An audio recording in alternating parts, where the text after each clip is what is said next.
महाराष्ट्र में लव जिहाद पर सरकार सख्त नजर आ रही है। ढाणू और आसपास के क्षेत्रों में कथित लव जिहाद का मामला सामने आया। महाराष्ट्र सरकार ने जांच के लिए एसआईटी का गठन किया है।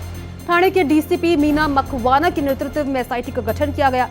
एसआईटी पूरे मामले की जांच करेगी, पूछताछ इस पूरे मामले पर की जाएगी। आपको बता दें कि ढाणू और आसपास के क्षेत्रों में कथित लव जिहाद से जुड़े मामलों को लेकर पीड़ित परिवारों की पीड़ा और न्याय की मांग को लेकर राज्य सरकार ने एसआईटी गठन करने का फैसला किया है।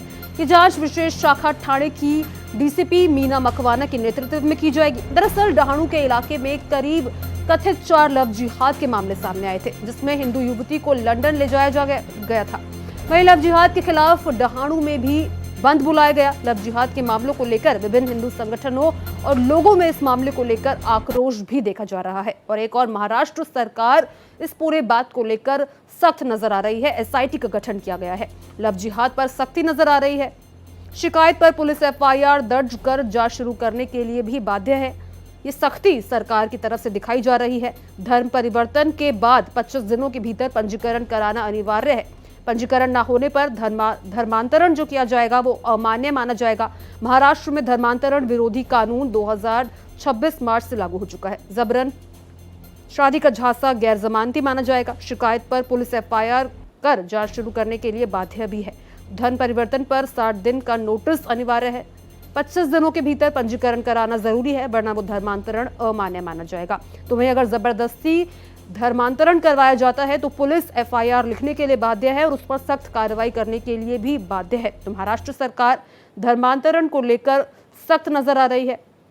देखिए, हाल ही में महाराष्ट्र के ढाणू से ये पूरे मामले सामने आए। कथित 4 मामले सामने आ रहे हैं, जिसके बाद वहां पर 10 जून को बंद भी बुलाया गया था, जिसके बाद सरकार सख्त नजर आई। एसआईटी का गठन किया गया।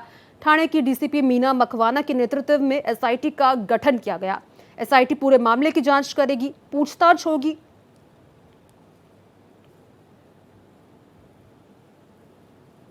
तो ढाणू में लव जिहाद के 4 मामले सामने आए। आइए सुनते हैं इसको लेकर बीजेपी की एमएलसी चित्रा वाघ क्या कुछ कहना है।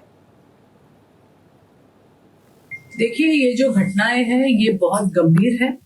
जिस प्रकार से ये नई मोडस ऑपरेंडी सामने आई है, लव जिहाद की तो घटनाएं कई जगह पे घटती है, हम देखते भी है, लेकिन ये जो ढाणू में ये जो नया पैटर्न इन जिहादियों ने लाया है कि यहाँ की लड़कियों को बहला फुसला के सीधा यहाँ से देश के बाहर लंदन ले जाने का जो काम है, और ये घटनाएं 4 सामने आई है, जिसका संज्ञान हमारे जिले के अध्यक्ष भरत भाई राजपूत इन्होंने लिया, सारी बात पता की। और जब हम उस परिवार से मिले तो बहुत सारी धक्का देने वाली ऐसी जो एक घटनाएं हैं वो सामने आई है।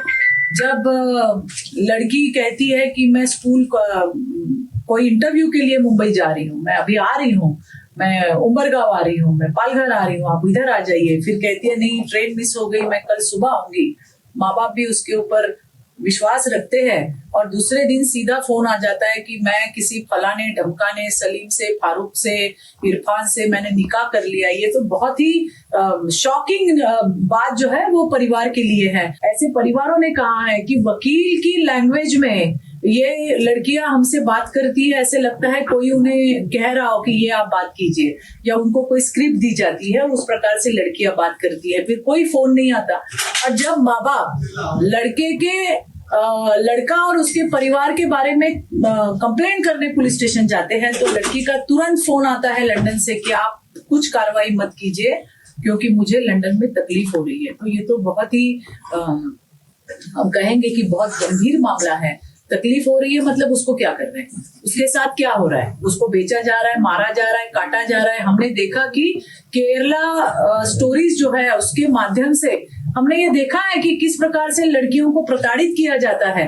और जब ये माँ बाप कौन से लड़का मेरी लड़की को ले गया ये देखने जब वहां पहुंचते हैं तो उनके तो अपने घर के खाने के लाले पड़े हुए, तो फिर बच्ची के स्टूडेंट वीजा के पैसे कहाँ से आते हैं? कौन सी ऐसी ये एजेंसियां हैं जो ये पैसे दे रही है? कौन से पेपर के बलबूते पे दे रही है? हम सबको पता है कि लंदन का वीजा मिलना कोई आसान बात नहीं है, लेकिन इन लड़कियों को 7 दिन में मिल जाता है। मोडस ऑपरेंडी बिल्कुल सेम है, क्योंकि इनके जो वकील है वो भी एक ही है। ये अभी मुझे माँ बाप ने जो है लड़कियों के उन्होंने ये पेपर दिया, या आपके गुजरात के बड़ौदा के हैं एडवोकेट मुसीब अली लियाकत अली फिरजादा, ये उनका नाम है और यही केस लड़ रहे हैं। तो ये जो आप अगर देखेंगे तो ये सारी मोडस ऑपरेंडी जो है वो बिल्कुल सेम है। और इसी के लिए हमने जब इन बातों का संज्ञान लिया तो राज्य के महाराष्ट्र के हमारे मुख्यमंत्री देवेंद्र जी फडणवीस जी, इन्होंने इस बात का संज्ञान लेते हुए तुरंत इस घटना पे एसआईटी स्थगित की है और एक एसपी स्तर के अधिकारी इसके चीफ रहेंगे, जिनके अंतर्गत ये सारी इंक्वायरी जो है वो वहां पे होगी।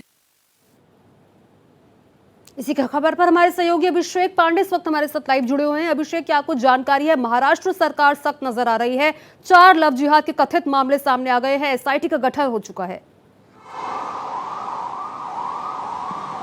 बिल्कुल, देखिए डीसीपी मकवाना जो है इस पूरे एसआईटी को लीड कर रही हैं और ख़ास करके इस पूरे मॉडस ऑपरेंडी को अगर समझे तो विदेश तक इसके तार जुड़े हुए हैं और इसमें लड़कियों को स्टूडेंट वीज़ा के तहत विदेश बुलाया जाता है, लंदन बुलाया जाता है और फिर वहाँ पर प्रताड़ित किया जाता है। यानी कहीं न कहीं चूँकि अगर परिवार वाले यहाँ पर एक्शन लेते हैं तो वो लोग वहाँ पर लड़की के साथ एक्शन लेते हैं।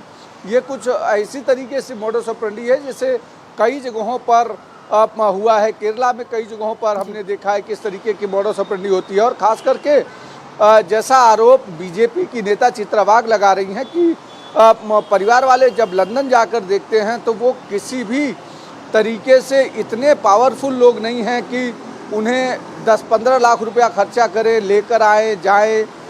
इसके लिए फंडिंग कहाँ से हो रही है? क्या इसके लिए लव जिहाद को लेकर के कोई अलग से फंडिंग की जा रही है? इतने पैसे रूट किए जा रहे हैं ताकि भारत में इस तरीके के मॉडस ऑपरेंडी को अंजाम दिया जाए, जिसके खिलाफ अब महाराष्ट्र सरकार एक्शन करती हुई नज़र आ रही है और डीसीपी आईपीएस अधिकारी को इस पूरे एसआईटी की कमान दी गई है और विदेश कनेक्शन खासकर लंदन लेकर जाना या फिर दूसरे देशों में लेकर जाना और वहाँ पर उनको प्रताड़ित करना, इस तरीके के जो भी इन्वेस्टिगेशन है उसकी जांच करेंगी। अकेले एक मामला नहीं है, ये मामला उजागर तब हुआ जब एक ही परिवार की 2 बहनें लंदन चली गई और दोनों ने सेम इस तरीके के आरोप लगाए। इसके पहले भी जब इन्वेस्टिगेशन आगे बढ़ी वहाँ पर विश्व हिंदू परिषद और आरएसएस के लोगों ने जब चेक किया तो कई ऐसे वाक़ये हुए थे उस पूरे इलाके में, जिसके बाद सरकार के कान खड़े हो गए और उस पर एक्शन शुरू कर दिया है सरकार ने। जी, तो महाराष्ट्र सरकार का सख्त एक्शन देखने को मिल रहा है, सख्त महाराष्ट्र सरकार नजर आ रही है। बहुत बहुत धन्यवाद आपका अभिषेक जानकारी के लिए।